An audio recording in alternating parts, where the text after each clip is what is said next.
To better your best and your world, you need to dig deep and grow.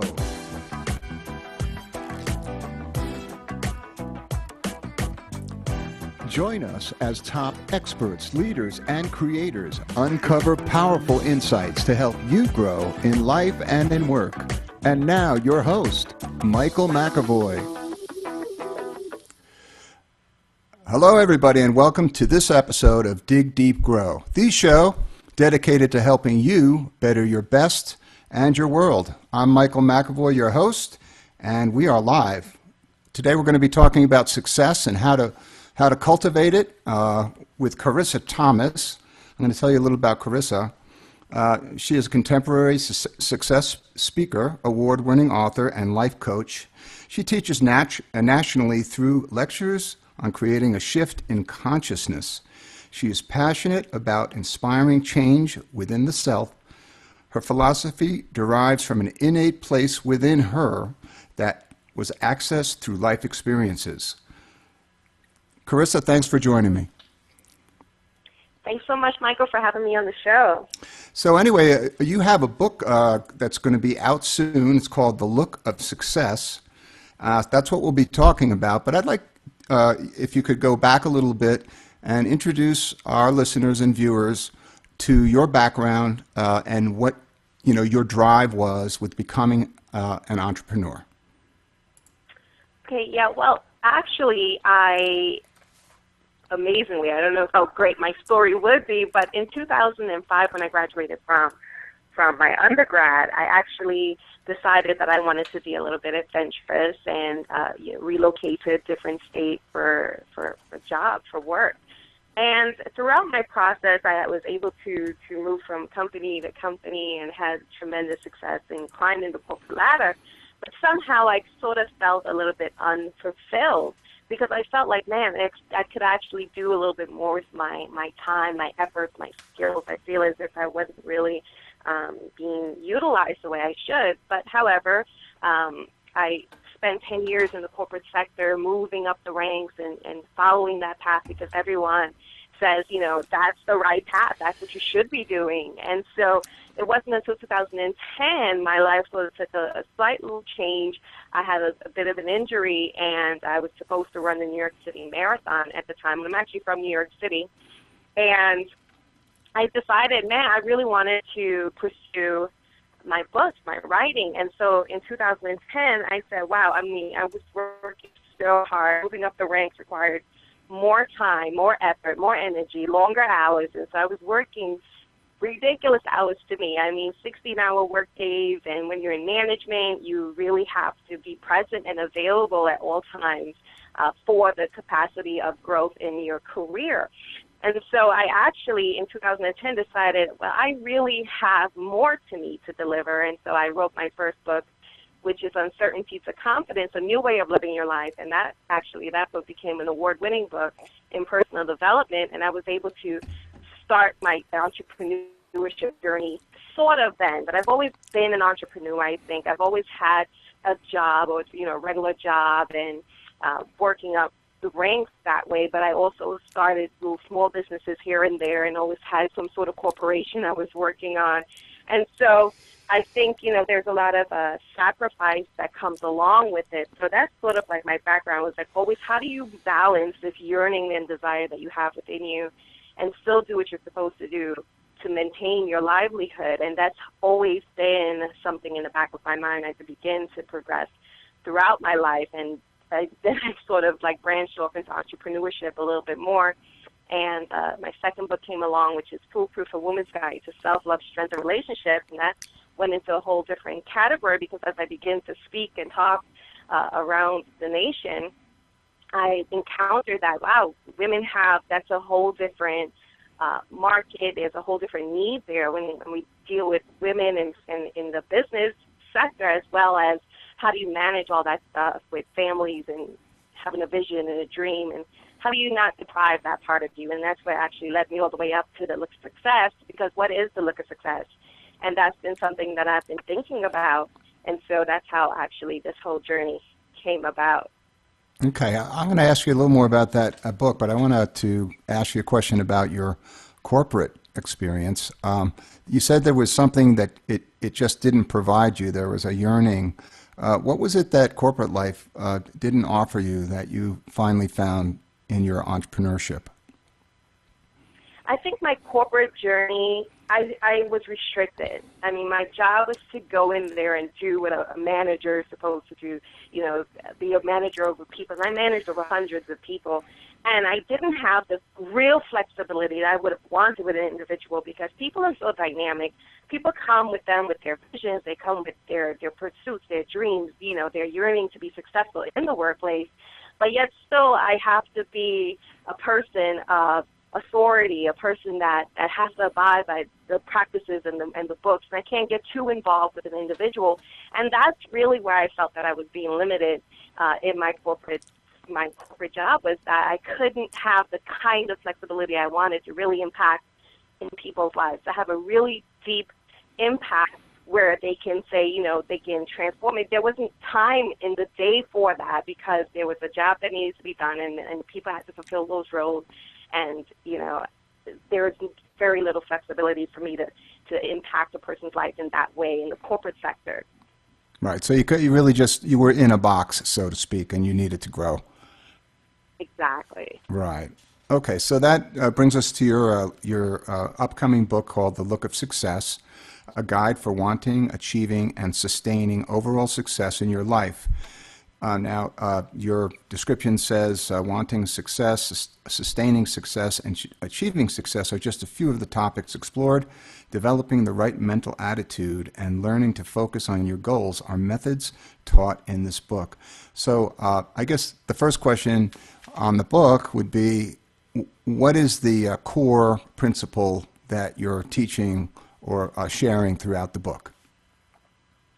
That the look of success isn't necessarily something that is so far beyond our reach. That is actually something attainable and that you can control what you want it to be. You can have your success, and while everyone's success is very different, what success for me would be very different from what success might be for someone else. But the key is there are certain key things which would be your pursuit of success, the process of success. It's not a very easy thing. It's something that you have to be motivated. You have to be self-motivated. You have to be consistent. You have to be persistent. There are certain things that comes along with the process of success that isn't all glamorous as most people think. I mean, everyone mostly looks at the finished product and say, oh, wow, that person has made it. That person is successful. But they don't see that there's a process involved, and there's a lot of labor-intensive time that goes into it. There's a lot of effort. There's trials. There's motivation. There's so much energy and effort that you have to put into it. And so I don't want that to get missing. I don't want the process to prevent a person from looking and achieving success. And that's one of the things I actually now spend a lot of my time training and dealing with a lot of young individuals that are involved in a networking business with me, and it's like they can't overcome sometimes the hurdle of what success means, and they're looking at everyone else's success, and sometimes it's not necessarily that person isn't showing success, but it's just they're creating a fantasy, something to strive for, but it's always the behind the scenes to what really is the truth of success. And so if you don't have the kind of success that you need, you always have to sort of find the happiness. And I think when you have the happiness, then you'll definitely achieve the type of success that you want. Yeah, you mentioned that it's not an easy road to become an entrepreneur. For you, how was it in the early going, when you left corporate life? Did you find that you had to really step up your perseverance level, to stay on track with your what you were trying to achieve? Absolutely, Michael. I actually had to, when I actually started, I was in my 20s, and so when you're that young and all your friends are partying, all your friends are having a good time. I mean, a good time to a young person is going to a local area and having, going out, hanging out, going to a local bar, just relaxing and doing different things of that nature. And I was like, man, I really didn't want to take my money to do those things. I rather take the income I was making to pay towards businesses, to the paperwork that's required for the businesses to put into the product preparation and all that good stuff. And so it's a very lonely journey as well. It's been like, wow, I have to make some real choices. And so it's not something that I would have thought for myself. Wow, I always felt like, wow, am I really sacrificing my youth for this? It's always, you talk to the older folks, and they would say something like, oh, yeah, this is the time that you live, this is the time that you live. And it's like, wow, this is the time I'm supposed to live, but I'm taking it in a different direction. I'm taking it into entrepreneurship. But I knew that if I pursued my entrepreneurship, it would bring me to the type of fulfillment that I wanted for my life, which is to do my own thing. I've always just wanted to do my own thing. So it's a sacrifice. And for me, I always felt like, wow, this is really a sacrifice. So if no one really gets you, it's like you're talking to some of your friends, and everyone is just on this, going to school, getting a job, and just working for that company for the rest of their lives. And it's like, wow, well, I have a different vision for myself. But who do you really share those things with? Who relates to you? And so you have to sort of, for me, I actually had to find myself in different packs of friends, and sometimes had to have been alone for a really long time, just mulling through this thing, figuring this thing out all by myself. So that's really what it was for me. Yeah, it's can be a lonely road, but you do find new people to associate with, and there's a lot of maxims about that you equal. Have you heard the one where it says you equal the 5 people who are closest to you? Absolutely. Yeah. So anyway, in your description it says learn to listen to your own voice rather than the voices of others, and help them create that momentum that you need to get going on your goals. So the inner voice is tell me a little about that. So your inner voice is very key in determining much of anything that you do. Your inner voice is going to guide and direct you into going in the direction that you set your own sail to. And so you have to be able to channel and fine-tune the voices, because some of the voices you may hear may come from the people closest to us. And some of those voices, the people closest to us, might be voices that may not support what we're doing. Because I know, I've always been an entrepreneur, and my mom is an educator. She has 2 master's degrees and all that great stuff, and she believes in education, and that's great because I actually can pursue my executive MBA right now. So I'm not against education at all, but when you go along the path of entrepreneurship, it's a very different lifestyle. It's a different road because the rules become a little bit different. You're almost as if, there's no clock when you venture into entrepreneurship. There is no, this is when it starts and this is when it stops. It goes on continually. And so for me, the inner voice, you have to be able to channel everyone out. You have to be able to listen to what's right, and you feel it. And I'm not even saying you can't take advice from individuals, because it's something different. But when it comes to your vision and your dream, only you have that. You're the only person equipped with that information, and you're the only person gifted with that information. Some people have a vision and a dream, and nothing can take that away from them unless they allow someone to come in and take that and demotivate them. They have to believe in themselves. And so many times I've spent countless times just telling people you have to believe in your own voice. What is it for you? It's completely different for me, but you have to channel out and really fine-tune and listen to what that drive is within yourself and that dream and that vision you have for yourself, so you can get the results that you want. In your experience doing coaching with individuals, would you say that there are individuals that you just know are not cut out to be an entrepreneur? Or is your advice always to say, look, anybody can be an entrepreneur? It's going to be harder for some people than others, but I'm just kind of curious whether you ever give advice to say, this is just me, my hunch, but I really feel like this might be a little bigger than you're ready for now, or what's your thought on that? I think there's timing and positioning for everything, for everyone. Everyone has different timing and positioning in their lives. And so in terms of, what someone's capable of, I have encountered individuals that have big dreams, big visions, but their execution and how they do it, how they go about it, doesn't come out to the way it should. I've seen that so many times. That they have the passion, they think they have the passion, and they have it, and they are consistent, and they think they're consistent, but they are doing something within their own philosophies, their own practice. There are certain things that they're holding on to, strongholds that are bigger than them maybe, I don't know. There are different strongholds that they have that are preventing them from moving forward, from preventing them from moving forward in their lives. And I think a lot of that has to do with their vision.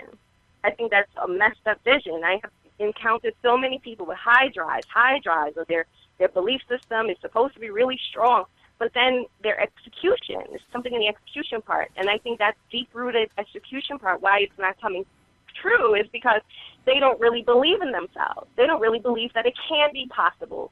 You know, it's almost as if someone is saying, yeah, I really want to be in entrepreneurship, but take extra hours at work. It doesn't make sense to me. It's like, how can you say that you want to pursue something, you really believe in it, but then you take extra hours at work and now you're working 120 hours a week? It just doesn't make any sense. So you really have to decide and determine how big is your vision, what is your why. Some people don't have the big enough why. And so sometimes the fear of the unknown is really what keeps people back. And it's not that so much that a person isn't cut out for it. I think if a person's belief system isn't up to par, it's that their own belief system isn't strong enough to get them through the journey itself. And that's why it's so very few people at the top in entrepreneurship and really pursuing it and really thriving in the industry, because they have a strong why. They have a belief system that really outshines others. They're really determined, and that's what the process, the process is not an easy thing. The process to success is so complicated, but it's definitely something that if we can focus on it more, if we can up our belief system a little bit more, if we can stop looking at the other guys and focus on ourselves, and stop always reading the books and take more action, then it's possible. But I think a lot of people are full of a lot of talk, Michael. They're just talking and not doing. Right. So that's a big hindrance as well. Yeah, the jump between vision and execution is probably the biggest gap for anyone trying to be an entrepreneur. What do you find is the issue with execution? Is it that people just aren't educated in the steps to take in order to do it, or is it something about the drive that has to happen behind the scenes? Michael, you know what? To be honest, I think it's a little bit of both. Because sometimes people don't realize it's not necessarily. People always believe that there's a specific or special way to execute something, that there's a right way, and they don't even give themselves the opportunity or the chance to just take a chance. People are afraid of risk. They're afraid of losing if the risk that they took didn't pan out to be the right thing. And so any part of entrepreneurship, any part of anything that you're trying to do requires risk. And so there's no education system. There's nothing in place that says, okay, if you take a risk, a calculated risk, or whatever type of risk that you're taking, there's bound to be losses. Everyone assumes that if they take a risk, they take a chance on themselves, that there always should be success. And that's the mistake people make, that there's automatically all this expectation that there will be results, the results that you want. And so we're not okay with the fact that there are the type of results that end in a learning experience. People are just not ready for that kind of reality. They just think, especially when you have a society that's based on instant gratification, where it's a microwave society where everything is just happening all at once. And we're in a different decade right now. I mean, we're in a completely different generation as well, where everything is just happening all the time and instantly. There's no room to say that there's a risk. There's no room for education in the sense of learn experiences, things that you try and fail, and things that you try and understand that you have to get back up. So there's a lot of motivation that has to be bred into the process as well. But you have to be able to understand that a risk is a part of it, and you have to be able to take it, and you have to be able to accept whatever the outcome is, whether good or bad. And it's, a lot of the times, a lot of the success people see are all some that, they just didn't have any expectations for, and then it just happened. Okay. So now, let me, I want to dive in a little on something you just said. The idea that people they're not ready to fail. And what happens is when they have a defeat, they just expected that that wouldn't even happen, that there wouldn't be stairs going up, to whatever the next level is. So I'm just curious if you make what's the word? If you put together this idea of failure, and in our society, the idea that there's a little bit of entitlement, an attitude of entitlement that means that, well, hey, I'm here. I live in the United States of America, and I deserve this or that. What's your thought about the cultural expectation? The cultural expectation could be a limiting factor. It can be something that doesn't push you to success. It can be something that says, you know what, I am entitled to this and I'm entitled to that. But what people really should focus on is the actual results that they're getting. People are not focusing on the actual results. They're not spending time thinking about, okay, I've done this, I've done this, and these are the results I'm getting. Is it getting what I want, or is it not getting what I want? And so we have to really sit back and get real with ourselves. We have to sit back and listen to the fact that, hey, there has to be a reason that A is not manifesting the way it should. For instance, for a person who's going for a job promotion, for instance. And, hey, I'm not innocent of it as well. I remember times when I was actually in the beginning of my career, and I was moving up the ranks, and I was actually in sales at one point for a Fortune 500 company, and moving up the ranks. I'm like, man, I am way above this position. I'm just like fed up with this. I'm number one in everything. There has to be more for me. And I remember applying to different stuff, and my management team came, and they're like, you can't just apply to stuff like this. Maybe there's a process. And I'm like, what's the process? Why no one ever told me that there's a process? And so, it's almost as if, okay, fine, I'm willing to go through the process, whatever the process is, but someone had to, I'm glad I took a chance on myself to put it out there, but I wasn't going to be stopped either. I wasn't going to let my management team tell me that it wasn't time. Yeah, of course it's time. I've been in this role for 4 years now. I think it's time for me to do something different because I'm exceeding. If you can't see I'm exceeding, then something's wrong with your vision, So it's a double-edged sword because we do have a sense of, listen, you know your worth, but you have to fight for it. It's not handed to you. Your worth, shouldn't be determined by what everyone else is saying. You have to be aggressive and probably push a little bit more for it. But not everything that you put your hands in, you're going to get. And that's the reality as well, too. Not every single thing that you touch will turn into gold, That's just the misconception that we have as well, Michael. Right. And the example you just gave, where, you had a vision of going further up the ladder, and you might have been reaching a little further than other people believed you should be, but you didn't take the role of I'm entitled.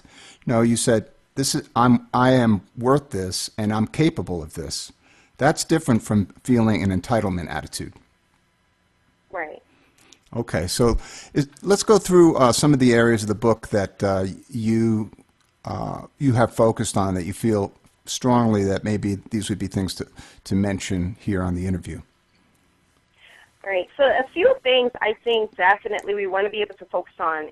One of the key things, one of the chapters I discussed, your energy level in the process of success. And that's something that's probably not looked at pretty often because we don't consider our energy to be worth much of anything. But if your attitude and your energy is in the right place, if it's in a drive that, you know what, I'm optimistic, and I know people always say, oh, this is such a cliche, you say that you're optimistic and be positive about what you're doing, but you have to have the right energy level for your business. You have to have the right energy level for whatever pursuits that you're having. I mean, it's not that you're going to sit and wait for everything to happen, but you got to build that door to success. You got to build that door for what you're looking for, the opportunity that you're looking for, but it definitely requires the right attitude. It requires the right focus. It requires the right energy that you put into it, and you cannot be defeated if it doesn't happen right away, if it doesn't happen instantly. It will take a process. It will take some time. Similarly, I was in a position where moving from one position to the next literally took me 6 months, 3 interviews. I remember those days, and I'm like, what is going on? 3 interviews, and I mean, what more can you ask? I know all of you guys, but I think, just knowing that you're the right fit, knowing that if you will actually give up, are you going to be persistent? Are you going to have the right attitude on the 3rd time that I see you? Are you going to be continuing to show the same spark? And sometimes we lose the spark in so many things. People lose sparks in relationships. They lose sparks all over. And so you have to maintain the energy level in what you're pursuing, the success that you're going after. That energy level is so important. And that's one of the things I focus on because it's something that's overlooked a lot in the pursuits of happiness and success and all those great things that we have.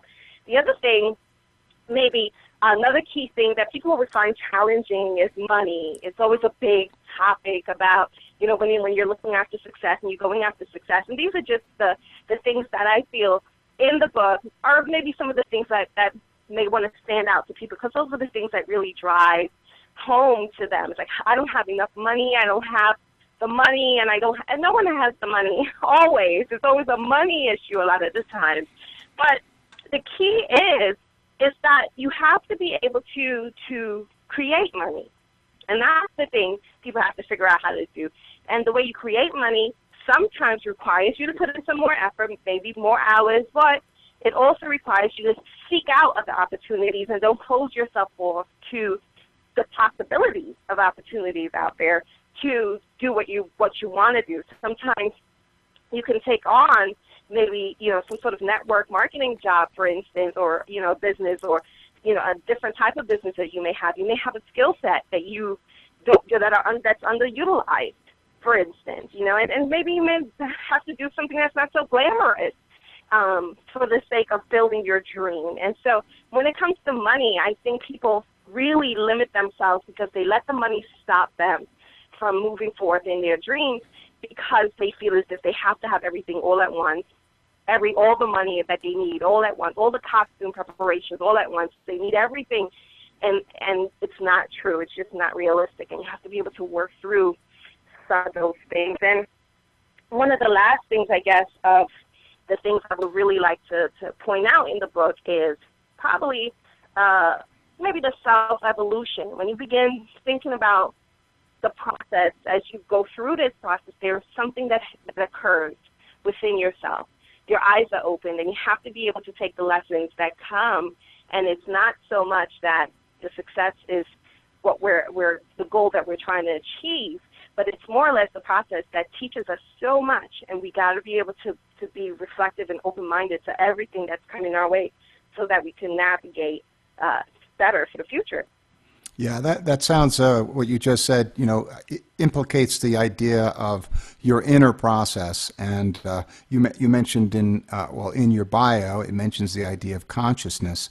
Can you speak a little about the inner game, whether it's a spiritual point of view for you, just about that inner game that allows you to tune in to what is true for you? I think spirituality is definitely a part of the journey to success, because I feel as if sometimes if you don't have a strong spiritual back end, that the little influences, well, it's not necessarily little, but the outside forces that tell you that you cannot, the people, your social network, the wrong circle, the wrong, the opportunities not coming fast enough, those are the things that hinder you. Those are the things that really tear your spirit down. So you have to be able to keep that spirit live. That goes back to that same energy level. You got to be able to keep your drive and protect it. You have to protect that vision. You have to protect it. How do you nourish a vision? How do you nourish it? It requires nourishment, right? For me, it requires a sort of energy field that you have to create. And the way you create that comes from spirituality. You have to have that place where you can center yourself, stay quiet, get quiet, and really channel yourself on what you want to do. Find that peace within yourself, whatever it takes because it's going to require so much, because you're dealing with people. You're dealing with a social media outlet, a social atmosphere when it comes to presenting your dreams. Most people who have a vision isn't just for themselves. It's really to market to the world. And so if you're marketing it to the world, the oppositions come from 8 billion people to 1. So it's kind of like, oh my goodness, 8 billion people to 1. You better have some sort of back-end, whatever that back-end is within yourself to keep you going. And I find spirituality is definitely one of the easiest things, because it really nourishes you. You don't have to do that all by yourself. There's so much YouTube, and with this social media technology generation that we have, you can Google something really quickly or YouTube something pretty quickly, and you're right there. You can really channel your energy and get that thing right back up, really get that vision that you need. All that hard work and spirituality is already done by so many masters of religions that can motivate you, even, different speakers and all these different things that you can do to nourish that. So there are tools in place, especially when it comes to that spiritual nourishment, which you need. And the reason why you need it is because you have a vision, and the vision is not tangible. It's nothing yet. It's just something within your mind that you're building it. And if it is starting to manifest itself, it has to keep growing. And the way you're going to continue to build your vision, you got to keep nourishing it, and it comes solely from you. And so that definitely requires you to build a strong spiritual core. Yeah, very well said. So you're a woman entrepreneur, and your last book, I take it, was aimed mostly at women. Do you take that tact with the new book, The Look of Success? The Look of Success, there is a chapter there for the ladies, because I am a female, and so, it's difficult for the ladies to sometimes, I feel, channel everything, all that success that they need. And so this book is mostly for everyone who's attaining success, but of course, I feel as if there is a need for the female population to really go after it. I don't think there's still some limiting factors there that tells, I don't know if it's a cultural or social, whatever it is that's going on with the ladies, but there has to be a lot of self-love. There has to be a lot of strength. There's not enough hunger and drive for entrepreneurship as it is for men. So definitely, I think it's definitely something to look into for the future. However, I know that I provided you with a free gift that you can give to your audience, 100 business world survival tips, and it's definitely both for everyone. But I think if the ladies pay more attention to those tips, they'll definitely be able to get ahead a little faster in their pursuits to success and whatever their endeavors are. You mentioned the download. Have you got a link that you can provide? We can actually put it in the show notes, but you could provide it after the show, and make sure that we have a link for people to download that. Absolutely. Definitely, I know that if it can be in the show notes, that'd be great, and then it could always be on my website at ineedthisgift.com, and people can always get it there as well. Okay. Last question. The subtitle of your book is The Guide to Wanting, Achieving, and Sustaining Overall Success in Life. It follows a linear timeline: wanting, achieving, sustaining. Talk a little about the wanting in particular, but it sounds like you're taking a step-by-step approach in the book. Is that right? Absolutely. There is a step-by-step approach, and wanting success is just part of it. Desire. Remember a little earlier we talked about just how do you get the threshold from wanting it and actually achieving it, taking that action step. So once you get through why you want to take that action step and really actually pursuing it, that's sustaining it. The spark of success isn't always going to be bright lights all the time. It's going to be something where you have to maintain and sustain, and it's not going to be beautiful all the time. So sustaining it, you have to still find peace and happiness, but wherever it is. And I think sometimes people get into trouble because they think it's always supposed to be sparks, always fire and flames and sparks. But they need to be content with this is the result, and this is what it is. Yeah. A lot of times people don't feel as if they want to be comfortable with what they've achieved. And I don't know, maybe it could be maybe overachievers. Well, something like that. But you mentioned fire and sparks. You know, if everybody was at that level all the time, that flame's going to burn out pretty quickly. So you got to go with the rhythm of life on that one. But anyway, Karissa Thomas, the book is The Look of Success, the guide to wanting, achieving, and sustaining overall success in your life. The book will be out shortly, available just about everywhere.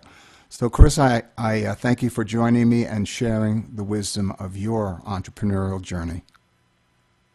thank you so much, Michael, for having me on the show.